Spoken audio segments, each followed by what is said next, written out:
Fala turma, sejam bem-vindos a mais um vídeo do canal Socorrista em Treinamento e a gente está seguindo aí com a semana do XABCDE. Hoje a gente vai estar falando sobre o A, que é as vias aéreas, tá? Então, as vias aéreas, a gente lembra que o XABCD, a gente pode simultâneo fazer mais de uma letra, mas a gente não pode pular nenhuma letra. Cada letra é importante, cada letra nosso paciente pode evoluir a óbito. Então, o X a gente já falou, quem não assistiu o vídeo ainda sobre o X, sobre as hemorragias externas insanguinantes, volta lá e assiste o vídeo sobre o X e depois você vem para o vídeo do A, que são as vias aéreas. Tá? Então, quando a gente vai avaliar as vias aéreas do nosso paciente, a gente já tem isso. A gente precisa saber o primeiro o que é o A, né? Vias aéreas é uma prioridade, é o que mata mais rápido no trauma.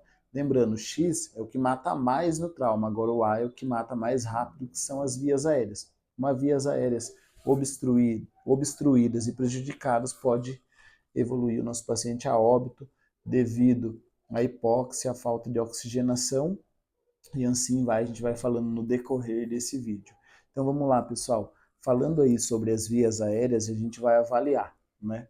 A gente chegou, vamos dar um exemplo, a gente chegou num acidente, um paciente que é uma queda de moto, a gente não encontrou nenhuma hemorragia presente, né? Não tem hemorragia, então a gente vai para o A. Chegou no A, que é vias aéreas e controle cervical, a gente vai estar, de momento, se tiver em dois socorristas, um já assume a cervical, e o outro vem avaliando o paciente na parte lateral dos ombros. Agora, se eu estiver sozinho na cena até chegar a ajuda, ou meu parceiro foi sinalizar um exemplo, eu chego a bordo já pela lateral, assumo essa cervical do paciente. Claro que eu já fiz toda a segurança da cena, né? Já vi que não tinha hemorragia, já me apresentei, senhor, eu sou o Caio, sou socorrista, posso te ajudar? Pode. Lembrando que todo paciente consciente, ele tem o direito de recusar o seu atendimento, tá? Mas isso é o foco. Chegamos num acidente, já avaliamos cena, sinalizamos, todo o processo está seguro, né? A gente já não viu nenhuma hemorragia, já se apresentamos, senhor, não mexe a cabeça, sou o socorrista Caio, posso te ajudar? Pode. Então, nesse momento, já me ajoelhei, já pincei a cabeça dele, né? Porque é via aérea, já estou fazendo o controle cervical, ou meu parceiro está segurando, independente das duas preferências, né? Das duas situações. Começo a avaliar a via aérea. Quando a gente começa a avaliar a via aérea, nesse primeiro momento que eu conversei com o meu paciente, eu tenho uma pré-avaliação da via aérea. Porque o nosso paciente conversou com a gente, né? Ele está falando, é sinal, qual o sinal que é? Que o ar ele passa pelas cordas vocais, está chegando ao nosso pulmão, né? É o processo entre o A e o B, sobre a respiração, a ventilação também que se enquadra no A, né? Então, pessoal, essa via aérea, de ele ter conversado, a gente já tem um parâmetro, já tem uma pré-visualização, mas a gente não pode se enganar só porque o paciente fala, né? Lembra que eu falei, a gente precisa fazer um reconhecimento dessa via aérea, tem que identificar, tem que tratar se tiver alguma alteração e reavaliar se não vai prejudicar de novo. A gente pode, depois que esse paciente já conversou com a gente pode pedir para esse paciente estar abrindo a boca. A gente fala, senhor, abre a boca para mim. Quando ele abre a boca, a gente vai avaliar essa via aérea. Para ver, quando a gente abre a boca do paciente, ou ele mesmo abre a boca para a gente está, o que a gente consegue ver, né? O paciente que está consciente, a gente consegue ver, ele abriu a boca, a gente vê os dentes, a gente vê a língua, a gente vê o céu da boca, vê o palato duro, né? Então a gente consegue ver tudo isso quando abre a boca do nosso paciente. A gente sabe que essas vias aéreas estão pérvias, estão liberadas. Então a gente fica mais tranquilo, o paciente conversa, não tem nada obstruindo, né? Quando a gente vê os dentes do nosso paciente, é uma situação que a gente vê se tem algum dente quebrado, né? Lembrando que todo paciente que ele está consciente, ele trabalha para mim. Como ele trabalha para mim? Peço para ele abrir a boca, ele abre, fazer jóia, ele faz, para ele fechar os olhos, ele fecha, ele abre. Então, o paciente consciente, ele trabalha para mim. Esse é o bizu que eu estou deixando hoje aqui para vocês sobre a letra A. Agora, o paciente inconsciente, ele não vai estar abrindo a boca. Então, é um paciente que eu trabalho para ele. Essa situação, eu preciso abrir essa boca dele, abrir os olhos dele, tá? Mas o foco é só para vocês entenderem. O paciente consciente, ele trabalha para mim, tá? É um exemplo, porque tudo que eu peço ele faz, e o paciente que está inconsciente, né, eu preciso trabalhar para ele fazer todo esse processo. Então, abri a boca, esse paciente conversou comigo, já abri a boca dele, já olhei, os dentes estão ok, né? Já vi a língua, a gente vê o palato, vê se é da boca, vê que não tem nada obstruindo, né? Esse paciente eu posso perguntar para ele se tem gosto de sangue na boca, eu procuro por nessa via aérea dele, procuro secreções, que é sangue, vômito, né? Isso pode estar acontecendo e obstruindo essa via aérea.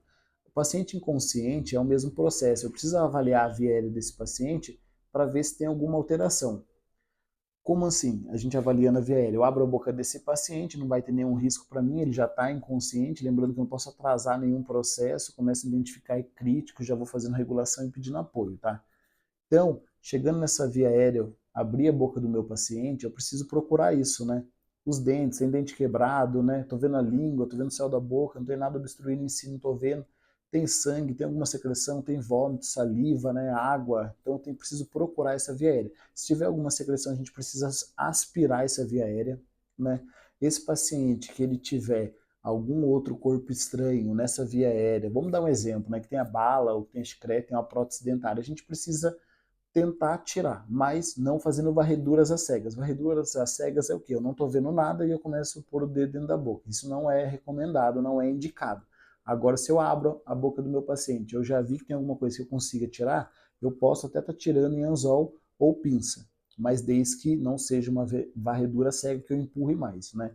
O paciente que está inconsciente, qual que é a causa mais provável sobre a obstrução de via aérea? É sobre a queda da língua. Então, a queda da língua, o paciente que ele, quando ele fica inconsciente, ele já tem esse relaxamento da musculatura, o rebaixamento aí, relaxamento da língua, e acaba acontecendo a queda da própria língua que vem estar obstruindo, né? A gente tem até um abaixador de língua, que é um equipamento importante que a gente usa como para vocês entenderem o que é o abaixador de língua. Eu nunca vi isso. É tipo um palito de sorvete.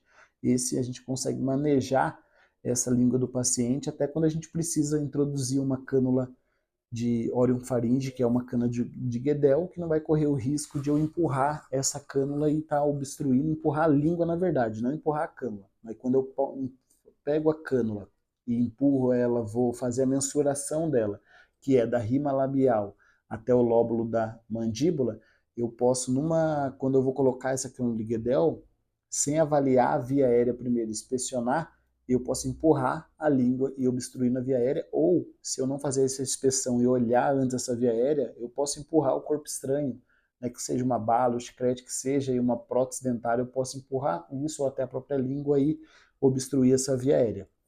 Então eu preciso avaliar, fazer uma inspeção dessa via aérea de momento antes de eu até introduzir um equipamento. É a mesma situação na parte do enfermeiro que for fazer um processo de uma via aérea aí com máscara laríngea, o médico aí, uma intubação também é o processo que a gente precisa primeiro avaliar a situação dessa via aérea, tá? Então lembrando, vou usar uma cânula de Guedel, preciso fazer uma mensuração, colocar uma cânula correta.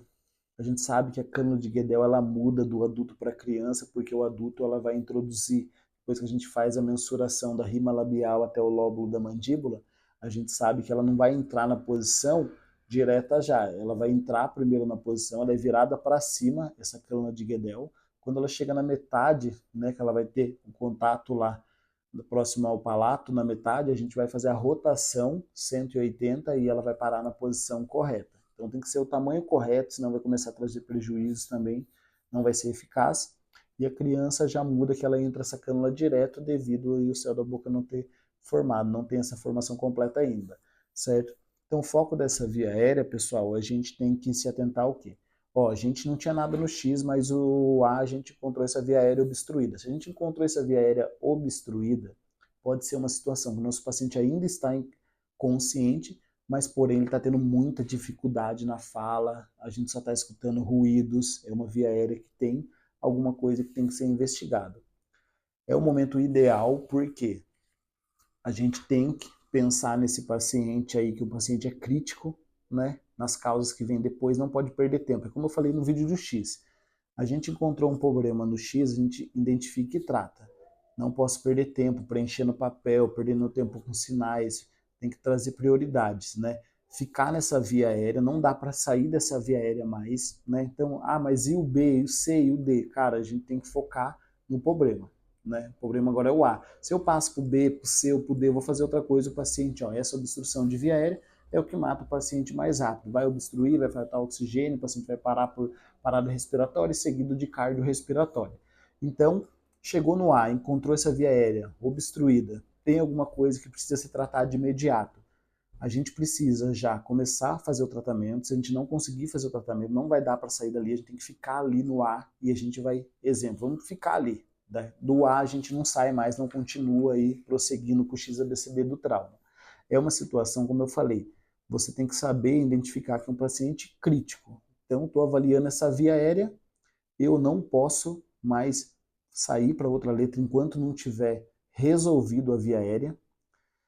E eu preciso pensar no quê? Paciente crítico ou não é crítico? Se o paciente é crítico, a gente precisa levar para um hospital de referência, mas você não pode sair levando o paciente para o hospital que você acha. Você precisa fazer regulação. Então você identificou, está tratando, né? Mesmo que tratou, você precisa estar reavaliando, mas se não tratou ou já identificou, um dos integrantes da equipe já pode fazer esse contato, essa regulação.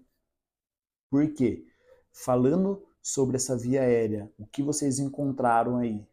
Qual está sendo aí o prejuízo para o paciente, né? O que está obstruindo essa via aérea? Vocês precisam, identificou, está tratando, um dos integrantes faz essa regulação de imediato, porque é um paciente crítico.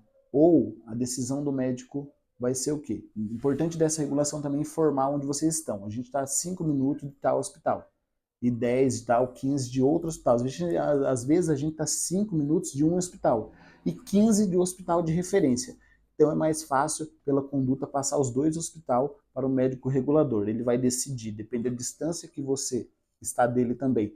Se ele pede para vocês deslocar porque está mais próximo do hospital, se eles pedem para você, o doutor pede para você embarcar essa vítima, deslocar e encontro para interceptar, né? Ou ele vai falar, aguarda no local que a gente está chegando e vai passar as condutas para ser passada para vocês, certo? Então, o princípio que eu falei do X e do a gente tem que focar no que? É um paciente crítico, ele precisa de reconhecer, né, identificar e tratar rapidamente e uma regulação rapidamente também para estar informando o médico regulador. Tá? Não dá para a gente ficar perdendo tempo na cena, não estou conseguindo resolver o A, vamos para o B, vamos para o C, porque né, tem que falar com o doutor só quando tiver tudo feito, só quando tiver com sinais vitais feitos, só quando tiver com a prancheta toda preenchida, todos os dados, né, até o sample e tudo. Claro que o sample a gente sempre fala que é uma preferência. A gente chega lá, o paciente está consciente, dá para a gente colher rápido.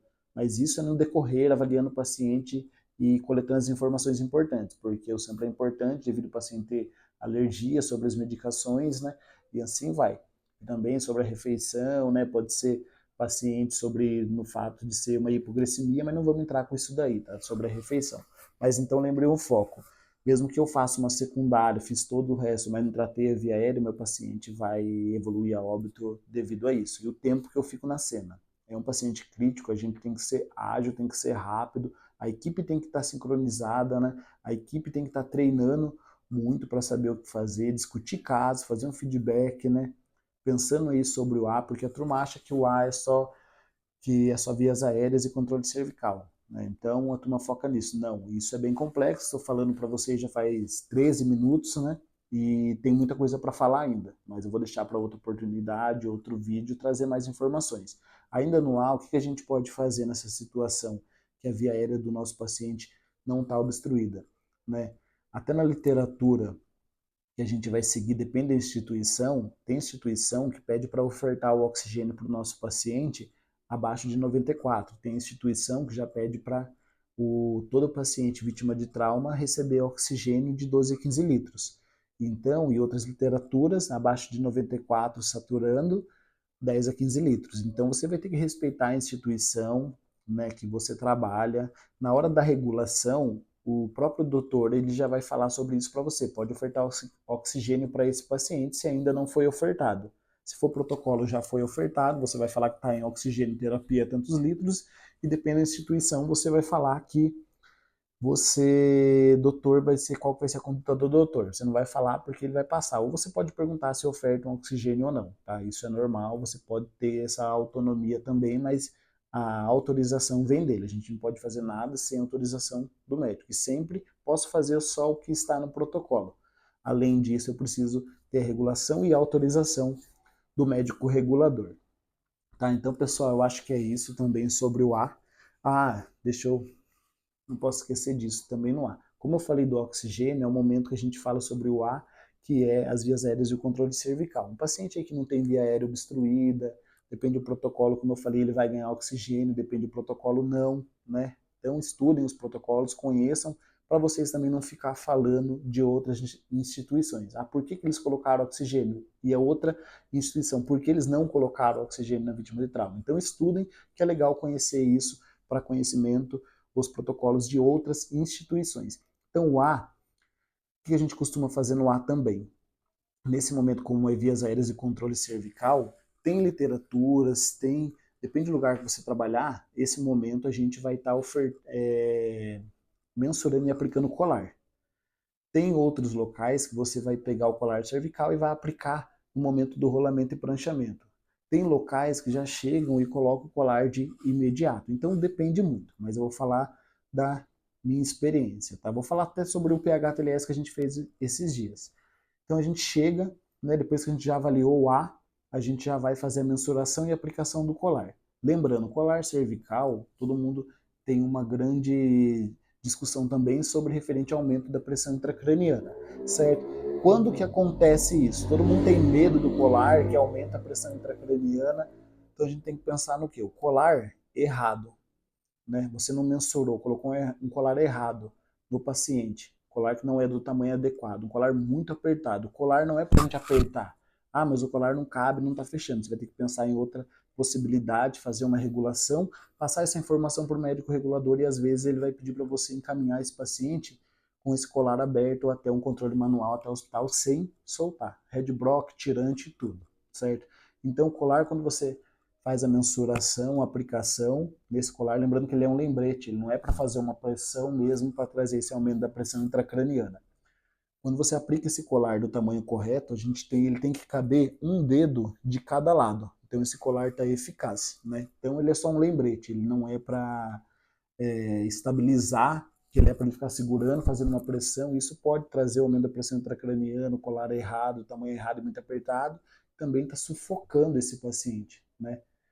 O colar ele até ajuda em momentos que ele mantém também a mandíbula do paciente para frente, fazendo uma anteriorização, mas do tamanho correto, depende da situação do paciente. Tá? O pessoal discute muito, o paciente está inconsciente, deixa o colar, tira o colar. O paciente está inconsciente, ele vai mexer a cabeça? Não vai, então, por que está com o colar nesse momento? Né? Então dá para ficar sem colar porque ele está inconsciente. Né? Caso ele venha ficar inconsciente, a equipe está ali, vai colocar o colar no melhor momento, e isso é tudo estudo, pessoal, é conhecimento, né? É o seu atendimento, é o seu dia a dia, a sua regulação, sua avaliação com o paciente. Então, eu acho que sobre as vias aéreas do paciente é isso, a gente pode também estar no ar ainda, ó, avalia a traqueia para ver se não tem o desvio de traqueia, se não tem crepitação, né? Nesse momento eu consigo ver antes do colar, se já tem atrugência jugular, se tem um efizema subcutâneo, consigo já fazer uma palpação rápida na região da cervical e aplico, mensuro e aplico esse colar. Certo, pessoal? Então, sobre o A é isso, né? Aguardem o próximo vídeo aí. Se você não assistiu sobre o X, hemorragias sanguinantes, né? Vai lá e assiste, depois vem para esse vídeo que é o A, sobre as vias aéreas. E o próximo vídeo vai estar chegando aí sobre a letra B, respiração e ventilação. Então, até o próximo vídeo aí. Um abraço a todos.